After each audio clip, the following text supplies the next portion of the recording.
Well, this morning we start a brand new series called The Choices We Live With. Because oftentimes in life we can find ourselves down a road, down a path, down a journey where we get to a place where there aren't any good choices left.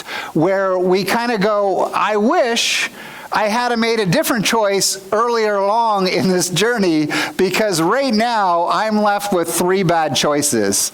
I'm going to choose door number 1, door number 2, or door number 3, but all of them are not good choices. All of them are doors I don't want to have to walk through. But sometimes in life, we have to live with the choices that we've made. We've made certain choices and we end up in places we don't want to be. And as we walk through this series, we're going to be talking about those choices. We're looking at it from the perspective of a book called The Principle of the Path by Andy Stanley, and some of his teaching on a series called Destinations. It's kind of the source for this. It's over 20 years old. It has richly and deeply impacted my life. I highly recommend this book. I don't agree with everything Andy has to say on all kinds of things right now, but this book I love. It's a great book. Highly recommend it. Encourage you, if you're looking for a book for Christmas, it's a good one. So let's start here. Have you ever been lost? Some of you are directionally challenged people. And some of you are not. Some of you married somebody that's directionally challenged, and some of you are that directionally challenged person. I'm directionally challenged. That's how I like to put it. Prior to GPS technology, I was in trouble. Everywhere I went, I was lost. I would arrive somewhere, and thankfully, the old brick cell phone came into play, and I could call home and say to Adrian, honey, I'm lost again, and I'm not sure how to get home. And she would say, well, where are you? And I would say, well, there's a tree and a large rock. And she would say, that's unhelpful. You're going to have to get to an intersection so I can figure it out. A little while later, I ended up having an administrative assistant who would make maps for me everywhere I go. She would print them off old school because, again, GPS wasn't there yet. And so she would print off these beautiful maps. But then at some point, I would have to call her and say, it seems as though the map is no longer showing the directions I need. And she would say to me, why is that? Where are you on the map? Well, I don't think I'm on the map anymore. And it's not rerouting me. Thankfully, years later, the GPS came in and started to get me in the right direction at the right time. And when other people say to me, like, I don't follow the GPS, I like to go my own way, I think, well, you're crazy. Because the GPS tells you where to go and how to get there in the most efficient manner. And so I'm incredibly thankful. But the reality is, in life, we can find our place where we're lost, where we're actually not where we want to be in so many different areas of life, in our finances, in our relationships, in our workplaces. We can find ourselves in places where we just feel like, hey, I'm lost and I need a GPS. I need somebody to reroute me here. I need somebody to get me back on the path that I should be on so that I'm going in the right direction. And that's what this series is about. This series is hopefully going to help all of us to get back on the path we should be on the road that God actually has for us. Many of you who know me well would say that one of my gifts is intentionality, that I think through a lot of things very well, and I am intentional about the things that I do. And I can tell you that this book, this series, this material that I'm sharing with you is a large part of what's actually shaped my life, of what has actually got me to where I am today and allowed me to be on the path to get to the places that I've wanted to go. And when I look at kind of the dreams and visions that I've had over the years and the things that I wanted to see God fulfill, that God has indeed fulfilled for me, it was in part because I was on the right path, because I learned to walk in the direction He wanted. Because whatever road you're on will determine your destination. I know, that's profound, isn't it? It's incredibly profound, actually. In geography, we know this, that whatever road you're on will determine your destination. That when you're driving down a particular road, when you get on a certain path, when you get on a certain trail, wherever that trail, that path, that road is leading, you're going to end up. And we know that when it comes to geography. But somehow there's a disconnect in most people's minds between geography and this truth and every other area of life. So for instance, our health. Like, I know what I need to do to be on the path to good health, to have the energy I want to have in retirement, but then there's ice cream. Ice cream. I like ice cream. And so my health at 11 o'clock at night is not necessarily going down the path that I should be on to get to the destination that I want to go. But this is true in every area, in our relationships, in our finances. And we're going to talk about that as the series unfolds. But today, I want to focus on this, that your direction, not your intent, determines your destination. Because some of us like to think that that's not true. And so we get on a road, 401 East, and we tell our family members, we're heading off to Toronto. What? 401 East doesn't end up in Toronto, does it? We can tell our colleagues, hey, I'm going to Toronto, I'll see you there on Monday.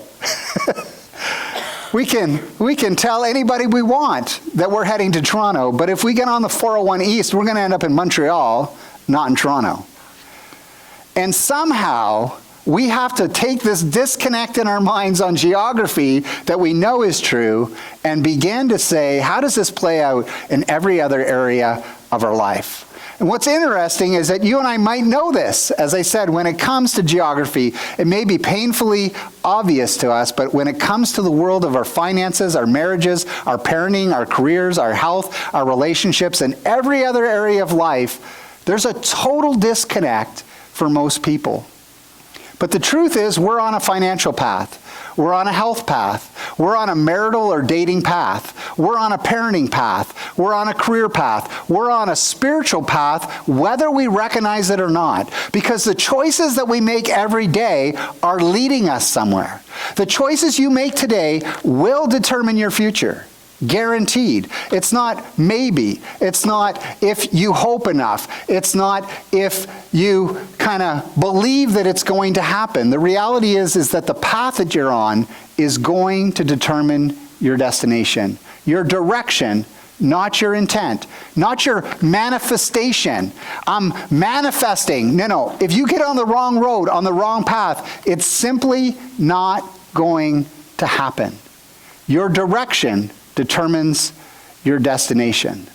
And so as we walk through this series, I'm thinking back to just literally hundreds and hundreds and hundreds of conversations with people in counseling over the last 27 years of ministry in my life. Of all the ones where people come in and go, I don't know how this happened. I don't know why my marriage is over. And I'm kind of like, you remember when she made that choice? You remember when he made that choice? Remember, like, that was a choice that was leading somewhere. It was a path that was going somewhere. Or they come in and they go, I don't know why I'm $40,000 in credit card debt, but I am, and my finances are ruined. And I kind of go, well, when you took out those 13 credit cards, because hindsight is 20/20, isn't it? Like, we can all sit in the chair of the counselor, and you do this with your friends. Your friend comes over to you, and they're like, dude, you're not going to believe what happened. And they're kind of like, yeah, I kind of do believe what happened. Like, I kind of saw it coming. Like, this was going to happen. This was obvious to me. It was clear to me. I mean, your mama knew this, right? Your mama, when you were a kid, she's like, no, don't hang out with that guy. Don't hang out with that girl. Don't do that, because that's leading somewhere. It's a path. It's a choice. And you're like, no, you're ruining my fun, Mom. You're ruining my fun, Dad. No, that's a choice that's leading somewhere. And we know that this is true. And so this morning we're going to start in the book of Proverbs, written by who the Bible says is the wisest man that ever lived to that time, is Solomon. It's Proverbs 7, 6 to 27. And we're going to go through kind of verse by verse. We're going to walk through this. And you're going to see how the principle of the path plays out as an illustration in this story. So Solomon looks out the window at a young man's story unfolding, knowing what is going to happen before the young man makes his choices. How does he know what's going to happen before the young man makes his choices? Because it's predictable. It's pretty obvious. In fact, to most of us, if we were sitting looking out the window, we would kind of go, yeah, we know where this is headed. We know what's about to happen. See, as parents, you see what your kids are doing and you know where it's heading. You're like, yeah, you're not studying again. Get back into your room and study. That exam isn't going to take care of itself, right? As a parent, you're like, no. As a friend, you see your friend making a choice and you know where it's headed. You're like, no, she's not good for you. He's not good for you. That's not a good choice. They're a narcissist. Get out. That's not going to end well for you. A new employee starts at a company that you're at, and they know better than you. You've been there, I don't know, let's say 10 years, and you've walked through that, and they're like, no, I'm making the right choices. And you go, no, I made those same choices, and I know where that leads. That's not going to end well for you. And sometimes in life, you can kind of predict what's going to happen. Have you ever been at an intersection and two cars were coming up, and you're like, oh, this is not going to end well. This car is running that red light, and this is a crash waiting to happen. There are moments, all of us experience that, where we know what's going to happen before it happens. And this is what's happening in this story. Solomon knows what's about to happen. So Solomon looks out the window at this young man's story unfolding, and he knows the choice and where it's leading. Let's start. At the window of my house, I looked out through the lattice. I saw among the simple, I noticed among the young men a youth who lacked judgment. Now, that's a statement all on its own, isn't it? It's kind of insulting when you're a youth. You kind of think, like, is this a generalization of all youth? Or is he just picking on this one young man? No, I noticed among the young men a youth who lacked judgment. See, Solomon says the youth who lacks judgment. This is not something about this guy in particular. This was an observation most older people make because they realize that youth lack time and experience. And time and experience generally help you to make good judgment calls. Although I've realized over the years that's not always true.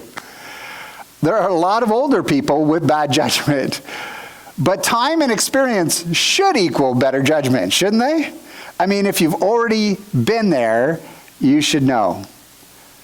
So he was going down the street near her corner, and in his head is playing the song, Born to be Wild, right? I mean, he's thinking like, I'm coming down to her corner. I'm walking along in the direction of her house. At twilight, as the day was fading, as the dark of night set in, and he's thinking, I am the man. This is my moment. But Solomon is thinking, no, this is the jazz music that's playing. Dun-na, dun-na. Like something bad is about to happen. He sees it coming. But the young man is like, no, born to be wild. This is a moment to have fun. This is an experience to be had. This is, and Solomon's like, no, this is a path that's leading somewhere you don't want to go, man. You don't want to go here. Then out came a woman to meet him, dressed like a prostitute and with crafty intent. Although she looks like a prostitute, she is not. She is loud and defiant. Her feet never stay at home. Now in the street, now in the squares, at every corner she lurks. Then she took hold of him and kissed him. And with a brazen face she said, I have fellowship offerings at home. Which we all understand, right? That sounds so enticing to all of us. What does that mean? This means that she's made sacrifices at the temple, is forgiven and pure before God, and she's ready to fill up her cup with sin again. She's gone before God, she's asked for forgiveness, and then she's like, all right, I'm clean and free. I can go out and sin again. She dumped her sin on the altar with God. Now she's ready to fill it up again. And as Christians, we can do this, can't we? We ask God for forgiveness, we feel better, and then go out to sin again. And it's an insult to God to say we are squared away with God and then go out and sin again. But this is the game that she's playing. She's actually saying to him, look, I'm all cleansed with God, all my sin is washed away, and so let's do it again. So he's getting excited. So I came out to meet you. I looked for you and have found you, she says. He's thinking he's special. He's the man. He's like a professional athlete that the women are clamoring to meet him. They want him. He's thinking, this is my moment. Born to be wild. And she says, I've covered my bed with colored linens from Egypt. I have perfumed my bed with myrrh, aloes, and cinnamon. Come, let's drink deep of love till morning. Let's enjoy ourselves with love. My husband is not at home. And he's probably thinking, I was kind of sure he wasn't home. Because if this is going where I think it's going, I'm assuming your husband's not at home. He has gone on a long journey. In other words, stay the night and have a cigarette in the morning. And then he says he took his purse filled with money, and I thought maybe this is what their marriage problem was. I might be able to tell you what it was. But then I remembered, no, man bags. He took his man bag filled with money and will be home till full noon. And he is thinking, born to be wild. This is my moment. I'm special. She sees me and she thinks, wow, I've got to have him. With persuasive words, she led him astray. She seduced him with her smooth talk. All at once, he followed her. But Solomon looks at this and goes, all at once, he followed her like an ox going to the slaughter. He sees what's happening. He sees that this is a path, this is a road, this is a destination that he's slipping into bed with a married woman. He knows that this is a path that doesn't end well. He's like an ox going to the slaughter. He's like a deer stepping into a noose till an arrow pierces his liver. He's like a bird darting into a snare, little knowing it will cost him his life. Donna. The young man says, you sound like my mom and dad. You're raining on my parade. You got all this wrong. This is just a date, he says. No, this is a path, Solomon says. This is just an event. No, this is a path, Solomon says. This is just a moment. No, this is a path that's leading somewhere. You're focused on the immediate, but I am focused on the long term, Solomon says. You're seeing what's in front of you, but I know there's a bigger picture involved here. You're focused on today, but I'm focused on tomorrow. You're focused on the decision in this moment, but I'm focused on the path of where this is going. There's two totally different perspectives on the same event. One person is thinking, no, I'm just enjoying the moment. I'm born to be wild. And the wiser, older man is thinking, man, you don't understand where you're headed right now. You don't understand where this is leading, what it's going to do to your life, what it's going to do to this marriage, what it's going to do to this couple, what it's going to do to their children. You don't understand the implications of what you're doing, of the choice you're making. And then Solomon pulls himself out of the story and he speaks to us. He says, don't lose me here, stay focused. Like women, you might think she's disgusting that she's doing this. And men, you might be thinking, he's the man. Hopefully not, but maybe you are. And he's an idiot, maybe you're thinking, depending on your perspective. But stay with me. There's a lesson to be learned for all of us. Don't take yourself out of the equation. Solomon says this, now then, my sons, listen to me. Pay attention to what I say.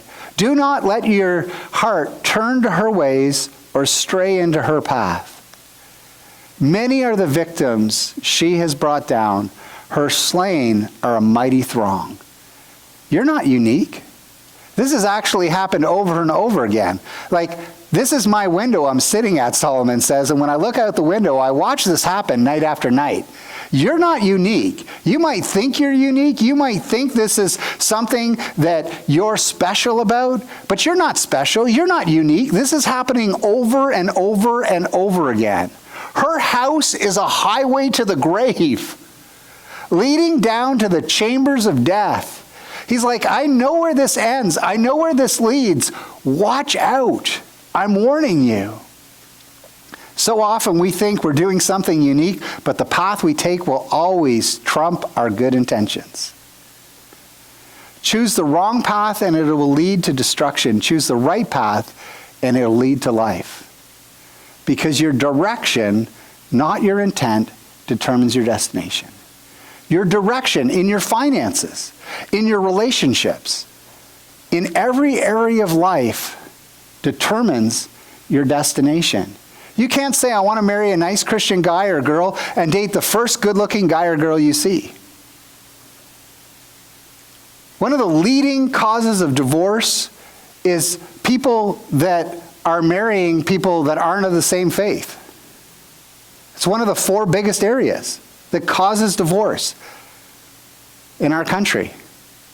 Because they don't understand the implications of the values and the difference of core values between different religions. You can't say, I want to have financial freedom and continue to rack up your credit card.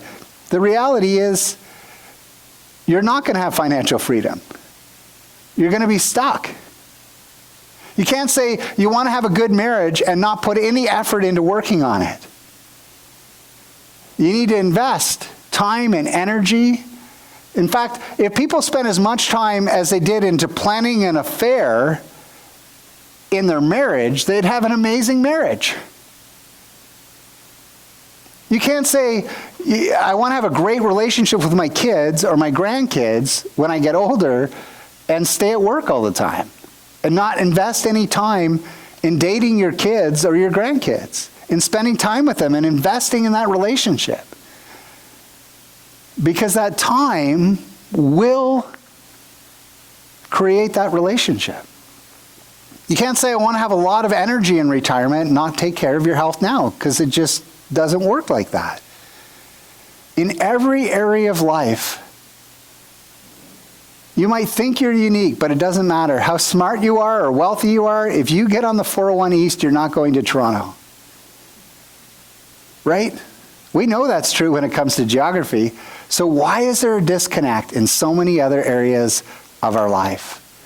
As we walk through this series, we're going to talk about these different areas, about our finances and our relationships and all these different areas that we're making big, important life decisions in. But this morning, if we could just get this one concept, and I mean, allow it to sink from your head into your heart, like allow yourself to own this, that your direction, not your intent, determines your destination. And not just in geography, where you know it's true, in every area. Look, your mama knew this, or maybe your mama didn't know this. My mama knew this. I can tell you that in my dating life, when I would bring a girl home, my mom was like, she was on it. She's like, get rid of her. She knew. Adrian came around and she's like, you better keep her. I don't know what you got to do, but she's the one. She knew. Because she knew where it was leading. And the reality is your direction, not your intent, determines your destination in every area of your life. And we can see it so clearly for other people. When you see your friend just making horrible choices and you're like, oh man, I know where that's headed. Don't do it. Please don't do it. And then they do it. And then they end up in a place where there's no good choices left. And my heart and my hope and my desire in this series, as somebody who's just pastorally counseled so many people over the last 27 years, is that you would get on the right path to the destination you actually want to go to in the important areas of your life. And that together as a community, we could hold one another accountable when we're falling off the right path. and get ourselves together on the path that God wants us, so that we can live with the choices in joy and freedom and peace that we've made, knowing that they're at the center of God's will. Let's pray together. Father,